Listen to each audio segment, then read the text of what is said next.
Retour au Gabon. Au lendemain de sa prise de fonction, le ministre des Transports et de la Logistique s'est rendu au siège de la SECNA. Le chef du département transport est allé s'imprégner du rapport du comité ad hoc sur la gestion des activités aéronautiques du Gabon. On en parle avec Charles Bamondo et Victor Mundonga.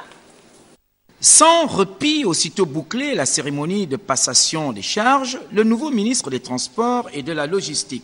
Justin Dudango, s'est rendu au siège de la SECNA, l'Agence pour la sécurité de la navigation aérienne en Afrique et à Madagascar, délégation nationale, en vue de prendre effectivement connaissance du rapport rendu dans sa première partie par le comité ad hoc sur la gestion des activités aéronautiques nationales du Gabon.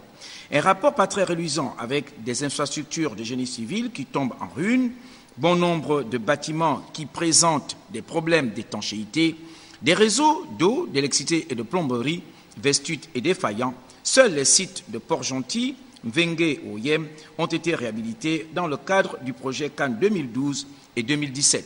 Toutes choses ayant conduit le ministre à demander au comité ad hoc d'insérer ces quelques préoccupations du gouvernement gabonais dans la suite du programme. Au-delà des 12 nouveaux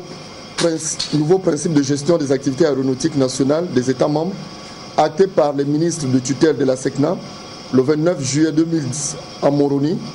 je vous instruis de bien vouloir aussi prendre en compte les spécificités du Gabon, notamment la définition du périmètre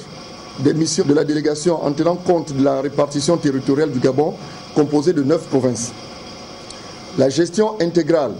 du réseau des stations météorologiques par la délégation,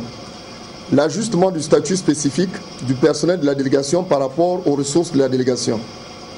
l'élaboration d'un code de rémunération spécifique du personnel incitatif, l'adaptation de l'organigramme hiérarchique et fonctionnel de la délégation aux missions qui seront confiées à la délégation, la définition d'une meilleure politique de gestion des ressources humaines de la délégation en matière de formation, de redéploiement, de recyclage, de recrutement et j'en passe. Les membres du comité vont se retrouver la semaine prochaine à Dakar, au Sénégal, pour finaliser le travail déjà entamé à Libreville,